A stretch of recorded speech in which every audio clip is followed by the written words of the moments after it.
Assalamu alaikum wa rahmatullahi wa barakatuh. Hi dear students, how are you? I hope you will be fine. This is Naqib Ahmad and you are watching Naqib Classroom. Students आज है unit number 5 में lecture number 4 और आज की इस lecture में हम correlation को डिस्कस करेंगे। लेकिन इसको डिस्कस करने से पहले अगर आप हमारे इस चैनल पर नए हैं तो मेरा रिक्वेस्ट है कि सबसे पहले आप हमारे इस चैनल को सब्सक्राइब करें और साथ ही बेल आइकन को प्रेस करें ताकि हर एक नई वीडियो आपको वक्त पर तरतीब से मिलता रहे। अच्छा स्टूडेंट्स, कोरिलेशन को प्रॉपरली डिस्कस करते हैं। इसका जनरल डिफिनीशन कुछ तरह है, the strength of relationship among quantitative variables. यानी जब हम क्वांटिटेटिव वेरिएबल्स के दरमियान रिलेशनशिप को मैयर करते हैं, यानी क्वांटिटेटिव वेरिएबल्स के दरमियान स्ट्रेंथ ऑफ रिलेशनशिप कितना है, इसको जब हम मैयर करते हैं तो उसको हम कोरिलेशन कहते हैं। ठीक है, और यहाँ पर जो रिलेशनशिप का वर्ड यूज़ हुआ है कोरिलेशन में, इस रिलेशनशिप का मतलब क्या है, the tendency of variables moves together. यानी जो क्वांटिटेटिव वेरिएबल्स होते हैं उसके बारे में हमें बताता है कि वेरिएबल्स किस डायरेक्शन में हरकत करते हैं, यानी किस डायरेक्शन में जाते हैं। ठीक है, जब हमारे पास दो वेरिएबल्स हो, यानी दो वेरिएबल्स के दरमियान हम रिलेशनशिप को मेजर करते हैं तो उसको हम सिंपल कोरिलेशन कहते हैं। जब तीन या तीन से ज़्यादा वेरिएबल्स के दरमियान हम रिलेशनशिप को मेजर करते हैं तो उसको हम मल्टीपल कोरिलेशन कहते हैं। और जब हमारे पास ज़्यादा वेरिएबल्स हो और इसमें हम सिर्फ एक में इंटरेस्टेड है, ठीक है, और बाकी को हम कांस्टेंट रखते हैं तो फिर उसको हम पार्शियल कोरिलेशन कहते हैं। ठीक है, समझ में आ गई। लेकिन आपके इस कोर्स में सिर्फ और सिर्फ सिंपल कोरिलेशन शामिल है, तो आपने सिर्फ और सिर्फ सिंपल कोरिलेशन को याद करना है और इसको समझना है। और इसका डिफिनीशन कुछ तरह है, statistical technique which measure the strength of relationship between two quantitative variables.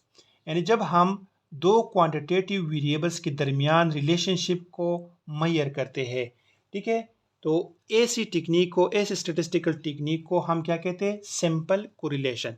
ठीक है, समझ में आ गई। अच्छा स्टूडेंट्स, अब टाइप्स की तरफ आते हैं, टाइप्स ऑफ कोरिलेशन। तो आप याद रखें कि कोरिलेशन के 4 टाइप्स है। एक है पॉजिटिव कोरिलेशन, दूसरा है नेगेटिव कोरिलेशन, तीसरा है ज़ीरो कोरिलेशन और फोर्थ नंबर है परफेक्ट कोरिलेशन। सबसे पहले हम पॉजिटिव कोरिलेशन को डिस्कस करते हैं। पॉजिटिव कोरिलेशन क्या है, यानी जब वेरिएबल्स सेम डायरेक्शन में मूव करते हैं, यानी सेम डायरेक्शन में हरकत करते हैं, तो उसको हम पॉजिटिव कोरिलेशन कहते हैं। यानी दोनों में या इंक्रीज आ जाए या दोनों में डिक्रीज आ जाए, तो ऐसी कोरिलेशन को हम पॉजिटिव कोरिलेशन कहते हैं। फॉर एग्जांपल, हम ये कहते हैं कि जैसे जैसे टेम्परेचर इंक्रीज होता है तो कोल्ड ड्रिंक्स के डिमांड में भी इजाफा होता है।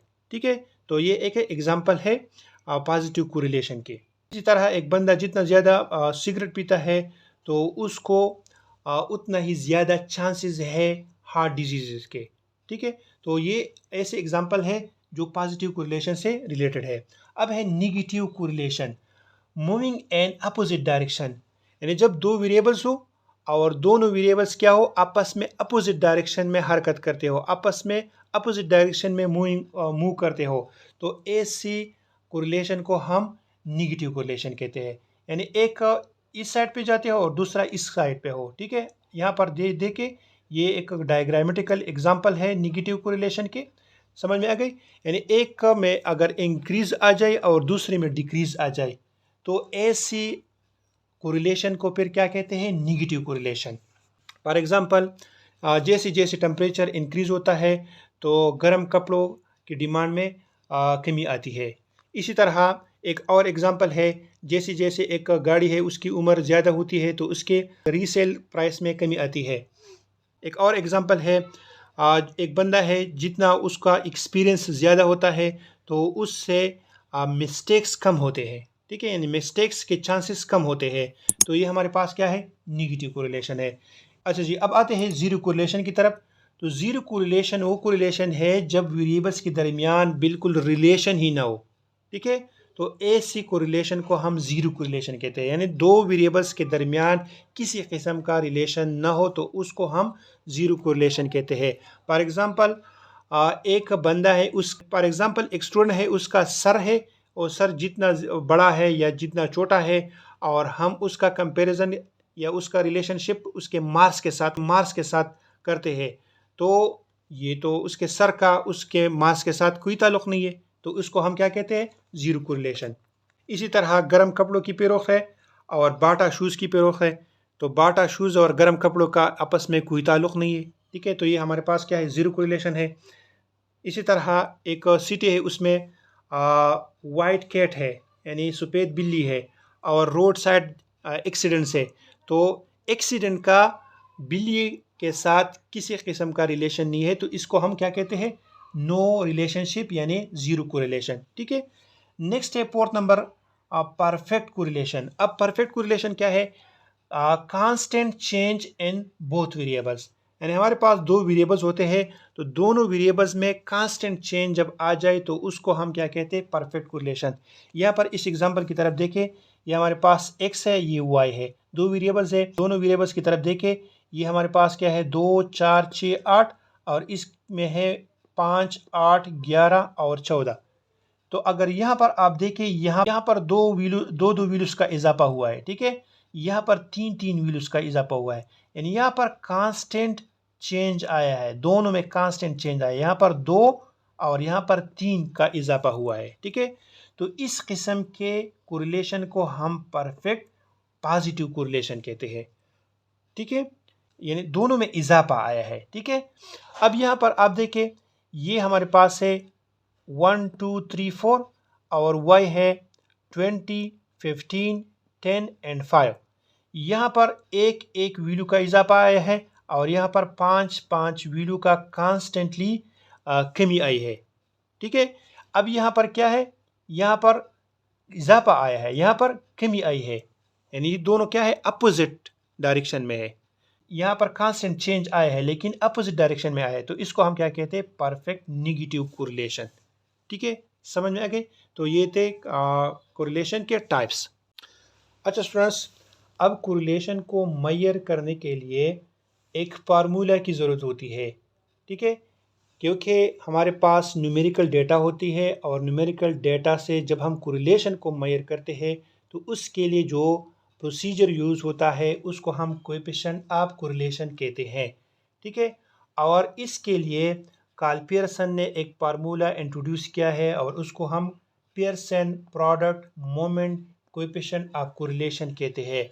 और इसका फार्मूला कुछ यूँ है, यानी जब हम कोएफिशिएंट ऑफ कोरिलेशन को डिनोट करते हैं तो इसको हम आर से डिनोट करते हैं, और एक्स वाई हम सबस्क्रिप्ट में लिखते हैं, तो इसका मतलब ये है कि एक्स और वाई दो वेरिएबल्स है, इन दो वेरिएबल्स के दरमियान हम रिलेशनशिप को मेजर करते हैं।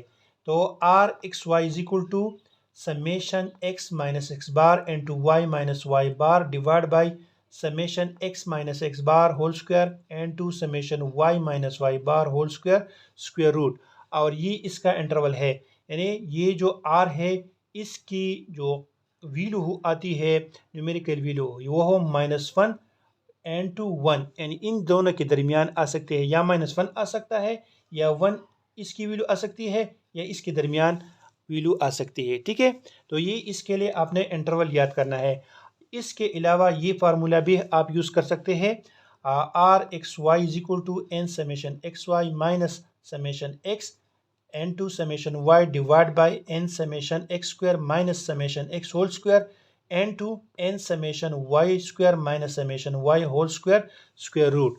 ये फार्मूला भी आप यूज़ कर सकते हैं, ये फार्मूला बहुत सिंपल है, ये जब भी आपने यूज़ करना है तो इसको यूज़ कर सकते हैं। दोनों फार्मूला आप यूज़ कर सकते हैं जब भी आप एक न्यूमेरिकल क्वेश्चन सेम डेटा से करते हैं, तो दोनों को यूज़ करेंगे तो दोनों से आंसर सेम आएगा, ठीक है।